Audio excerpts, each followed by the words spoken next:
Good morning, good afternoon, good evening. No matter where you're watching, at what time zone, I welcome you to Four Gears to Job Transition. A little bit of background. This book is, or I should say, this webinar is based on my book. Found myself in my first career transition in 2016. Like most executives, there's a couple of things that they don't teach us in school. Certainly not how to interview, how to fill out a resume, and most importantly, experience our first job transition. This particular program will help not only people who are struggling in job transition, but also help people who are considering a career pivot and what are the things necessary in order to make a successful career jump to their next career opportunity. We will take about 45 minutes to go through this webinar, and anytime, if you have any questions after this webinar, please reach out to me at the end with all the contact information. Let's jump right into it. So, a little bit about myself, Global Vice President of Operations and Supply Chain with more than 22 years experience. I'm going to interrupt myself already, and we'll get to this a little bit later, but an elevator pitch is dead. I call it So 2016, and we'll get into that a little bit more. But really, the crux of this, and why did I call it the four gears of job transition? It's much like driving your first standard vehicle. I remember it very vaguely, stating that there's a lot of times where it doesn't start off really well. You stall the engine, grind the gears, maybe roll back, hit a car or so. That's kind of like job transition the very first time that you're out there. And so this is really to help you jump in if you haven't been in job transition for more than 5 years or more. The competitive landscape has changed on how you find your next role. A recent study stated that on a US national average, more than 70% of folks find their next job by networking. And we'll get into how you have a successful launch in finding your next role. Again, this is based on my own job transition and a few from a pre-pandemic and a post-pandemic, following these each and every time, successfully cutting my career search time in half, and knowing that you have to really put the heavy lifting and work this into it. You just simply can't delegate this. This is going to be your toughest job if you haven't been in job transition for more than 5 years than you've ever had, because you're going to have a lot of effort and a lot of work, and you're not going to have a lot of financial funds coming in during that time. So first, the first gear is really first knowing yourself. When I was in first career transition, I found very struggling the first couple of months, looked in the mirror and stated, I'm going to focus on the things that I can control. And although it's very difficult because you don't have any financial income coming in and you got a lot of expenses going out like I had, it's important to understand where you came from, your last role, what's your next opportunity, ideally, and then find a common median as far as where you will settle. And hopes with networking and etc., you'll find that ideal opportunity. What I have found very simply is taking 11 by 8.5 sheet, flipping it on a landscape and drawing 3 vertical lines, identifying the last opportunity in the left-hand corner, saying maybe all the things. I always try to keep it positive. What are the things that you liked in your last role? Title, commute, team. Maybe it's just the pay, right? And then I tell people, once you've identified the best attributes, you jump over the middle for a minute. And I always say that if you were to find, or at least maybe win, a small amount of money, maybe the lottery, not enough to fully retire, but at least give a good year to really focus and nail your best opportunity. What is that?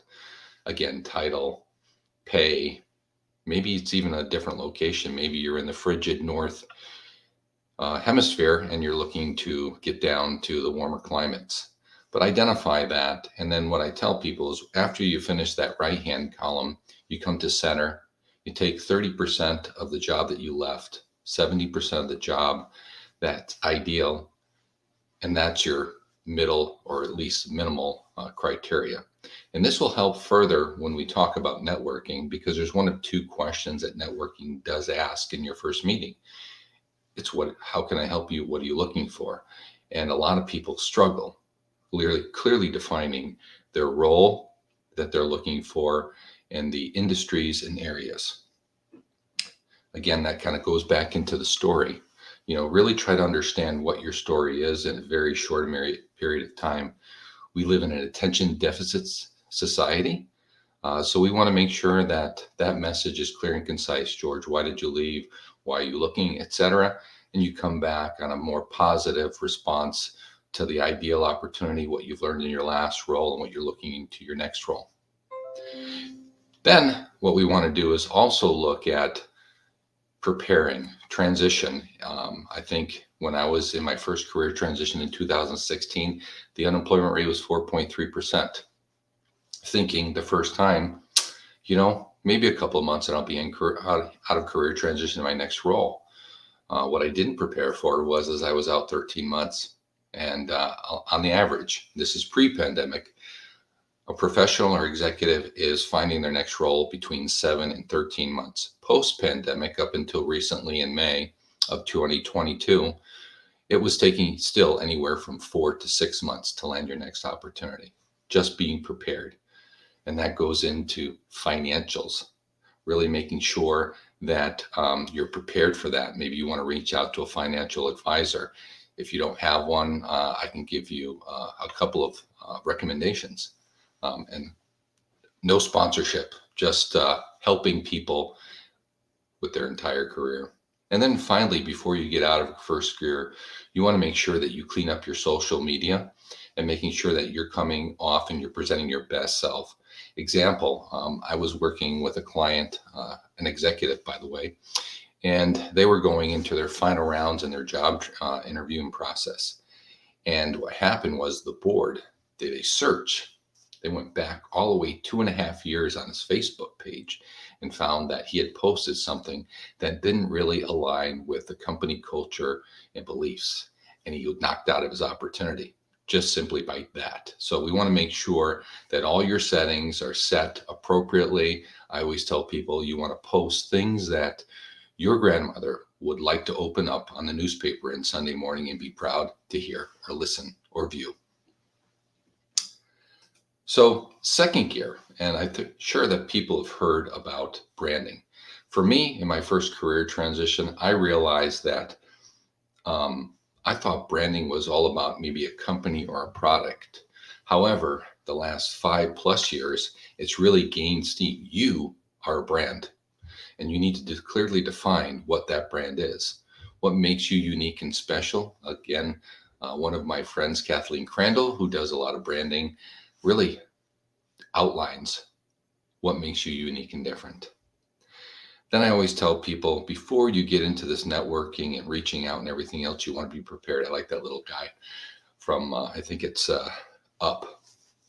You just want to make sure you're prepared. So for me, before I set out in an interview or a networking event, I always did the homework the night before on the individuals that I was either talking with or interviewing with. Just go on their LinkedIn profile, kind of find out some common connections. Maybe there's an industry or a company that they worked with that they were a part of in their past that can help really connect you quickly. Because again, that first 3 or 4 minutes is very important. How do I get a connection quickly and then over a period of time establish a relationship?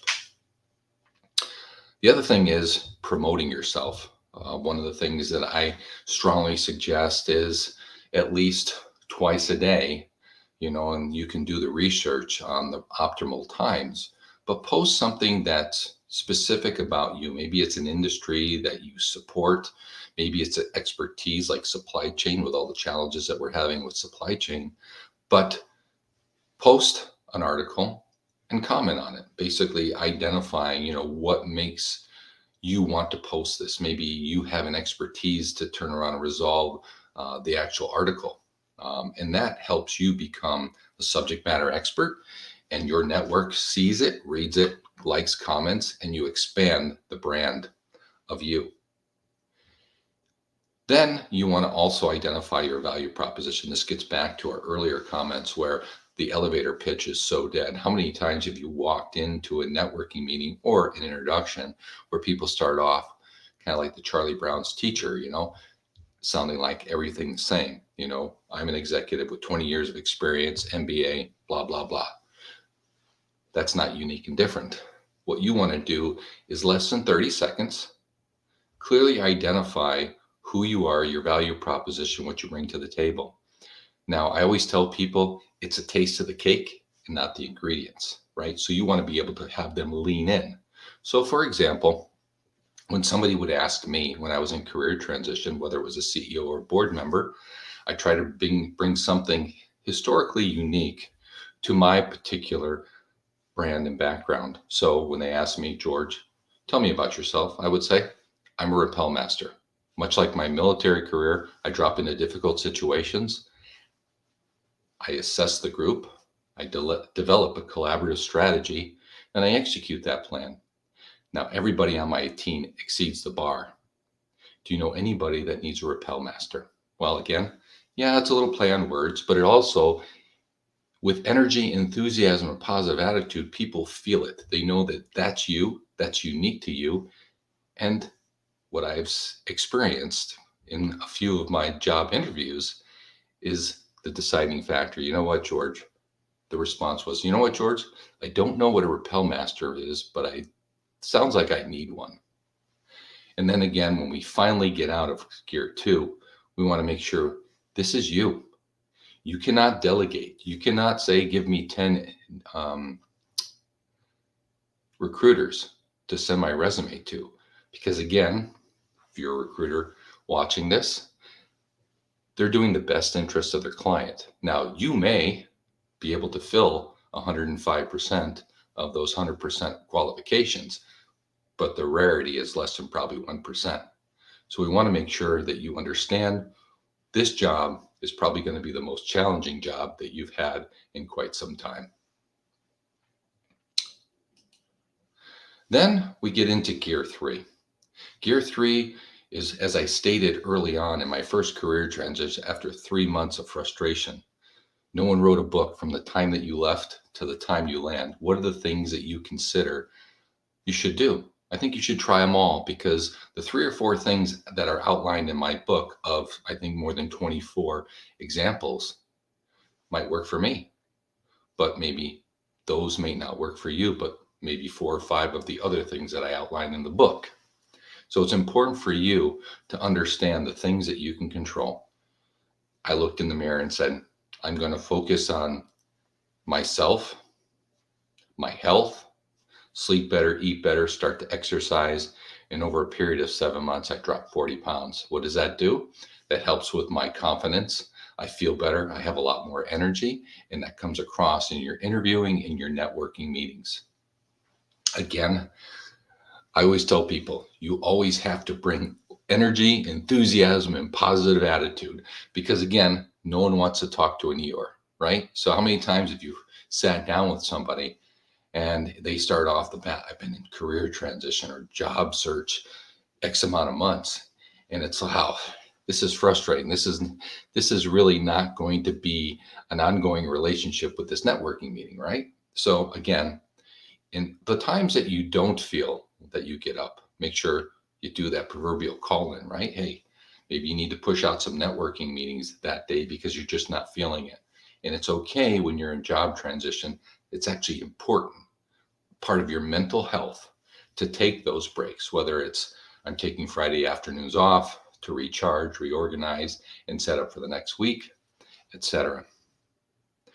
And then also when you're talking, interviewing, whether it's a Zoom call like this, webinar, interviewing process face to face, you want to be able to show up in your best self, right?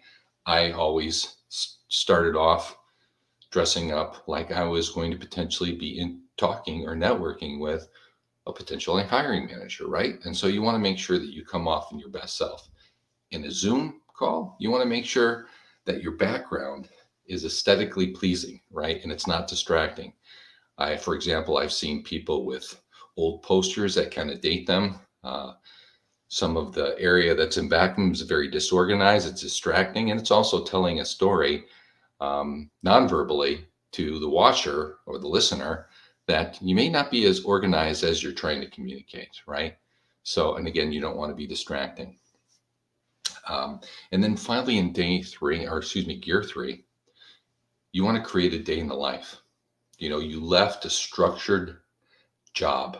You got up at a certain time. You did certain tasks before you went into work. You had goals when you went to work. You had meetings. All that's wiped clean. And if you don't structure your day, your week, and your month in job transition, before you know it, a month goes by very quickly, even though each day might feel like a month. And you realize there's been very little effort to what I want to do. So it's important that for me, I got up, I did certain things, I exercised, I got meditation, all that stuff that cleared out my head, really refocused me, reprogrammed me with morning affirmations, and they do work. Speaking from a highly skeptical New England, born and bred, raised, I tried it, and I know when the days that I don't do it because my energy level and everything dips. And it comes across that way. So you want to find the best way in each day. And I tell people every couple of weeks, you should be evaluating this. What's going well, what's not going well. We'll get to that in the next years. Double clutch. So anybody who's ever drove a Standard, my old favorite car is a 1969 Trans Am, first year it's ever been produced. I think about 655 actually manufactured that first year. Very high, powerful muscle car. And a lot of times, if the engine outpaced the tires when you're coming up a hill, or the opposite, you're going down the hill and the wheels are outpacing the engine, you had a double clutch to sync them together. And that's kind of like career transition. As I reverted back to gear three, it's really trying to sync that and evaluate that every couple of months. What's going well? You want to continue those things. Maybe brainstorm certain things. Maybe look in my book, Hired, Cut Your Career Search Time in Half, and find other ways, maybe a cold call, cold calling executives. Believe me, it worked. I actually, in my first career transition, was poised as a dare.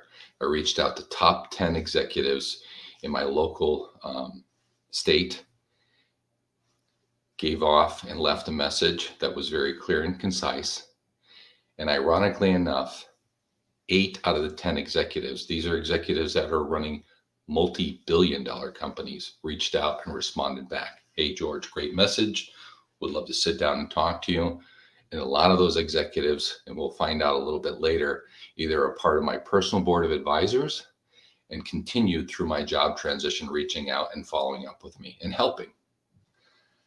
And then, of course, stopping the things. You may have tried things in the last couple of months. Like, for example, in order for me in my first career transition to start up my network, because I had very few connections, I reached out to people that recently were promoted or took a new job, whether I found them on LinkedIn or the local paper that basically in the Minnesota state, we have kind of on Monday or Tuesday mornings, movers and shakers. And I reached out to them and said, congratulations, maybe high level, maybe one area they may want to look at in their industry or that particular job. Maybe you're a CFO and you see something on their 10K and you know that the person just landed a role in finance.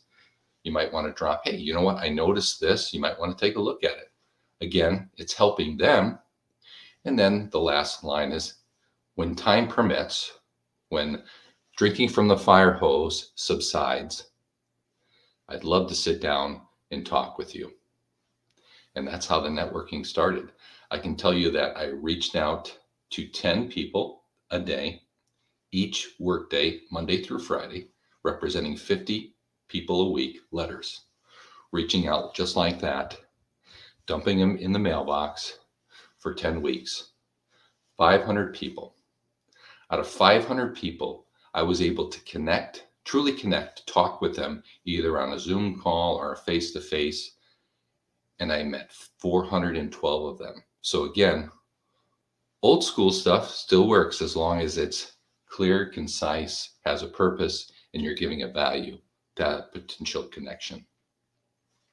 Then top of mind, the bottom left screen, little blue guy with his blue memory just on fire. Career transition takes a toll, and we meet a lot of people in career transition, hopefully successfully. You want to make sure that you're always keeping top of mind. You might have met somebody, a couple of weeks goes by. It's not that they forget about you. It's the fact that life happens. And hey, it's a good economy as of, June, July 2022. It's very tough. You want to make sure that you're always staying top of mind. So again, maybe every 5 to 7 weeks, you're reaching out individually to your connections with a brief update. Hey, this is what I've been doing the last couple of weeks. And then finishing up with a couple of lines of what's your skill set, what's your value proposition, and what you're looking for. Guarantee you that when I did this successfully, more than 80% responded with great updates. They gave an update of their own, and it continued to develop your relationship. And I always tell people, when you land, and you will, you want to make sure that you at least do that process twice a year. And then finally, the bottom right-hand guy, this is one of the air assault things that I did in the military. You want to try something new, right? One of the things I find people, professionals and executives struggle with is not trying something new, because you'll find out that something that you may have squawked at actually provides a lot of benefit. As I related to earlier, that 500 letters, I was really surprised. Over 400 people reached back out, wanted to set some time up and talk and discuss and help with my career transition. Finally, gear 4, I tell people the most important, one of the most important things is that personal board of advisors. If you haven't realized by now, you are the CEO of You Incorporated. So it's important for you to have a board, right? They give you advice, they give you guidance, and they also hold you accountable, right? I say these are 3 to 5 people minimally, not all from your background, because you don't want everybody saying, yes, you're doing all the right things and you're not seeing progress. You want to see people that are going to challenge you. For me, people like a LinkedIn expert, a friend that can actually hear you when you get that thanks but no thanks letter on a Friday and there's no one there to really talk about it. The middle individual is a successful CEO who runs a large organization. And he was one of the folks that I met in career transition. And to this day, we actually have more than 5 years, have a close common connection and friendship. Always an energy coach. It's always, you need somebody that's going to promote you and reinforce and maybe play a little bit to your ego. And then another one for me was financial advisor, somebody that made sure that I had enough runway in my career transition to finance through that. And then finally, you want to be able to create a wow factor, right? When you get those interviews starting to go, you want to make sure that each step of the process, even as simple as a phone screen, right? You want to make sure that you show up. And I tell people, even though people are on the phone, they can hear the way that you talk, your energy level, etc. And I always dressed up in a suit and tie when I did phone screens. As funny as it might sound, it definitely comes across. I just realized from my military experience, when I put on my dress greens or my dress blues, I always stood 2 inches taller. I spoke with a lot more confidence. And that comes across in that phone screen. So again, each particular level, all the way to the final interviewing process, you want to create a 90-day plan. Very few people create a 90-day plan. This provides to the client, or excuse me, the employer, that you've already taken to the next level and thought about, based upon all the feedback, all the discussions, how your 90 days will go out. A lot of times we find that onboarding is a struggle. So if you've taken that out of the equation and helped collaborate, You can sell that at the final interviewing process by providing a 90-day plan and saying, listen, I've taken all the meetings and all the interviewing processes, and this is what I've outlined. And if I'm hired and I'm looking to be hired, I want the job, this is how I would approach my first 90 days and would love to sit down in the first week of hire to really fine tune these particulars. It's a differentiator. And then you want to also network with Uber networkers. I tell these people are just multifaceted. They may have been in career transition. They have a good network. And these people you might want to speak with more frequently in your process, maybe every couple of weeks versus every 5 to 7 weeks. They can also help you tweak the things that you're doing well, challenge the things that you're not doing so well, and again, support you. And then when you land, and you will, I always tell people to pay it forward. You may not be able to network between 20 to 35 people a week like I had in my few career transitions, but I always tell people to keep your network thriving. A percentage should be helping people understand job transition their very first time because you got experience now. You can help them. And what I can tell you, my book is a culmination of all the people that I've networked in career transition with all the great ideas and influences that helped me land successful multiple job transitions. Again, that's it. Thank you for your time. 4 years of roles for landing your next role. And one of the things I tell people is that as you're listening to the webinar, there's other areas that I help people in career transition. Whether they landed their role or they're still in career transition, like 7 successful tips in networking if you're not a master. As myself in our first career transition, I learned from the best, identify the successful tips to being a great networker.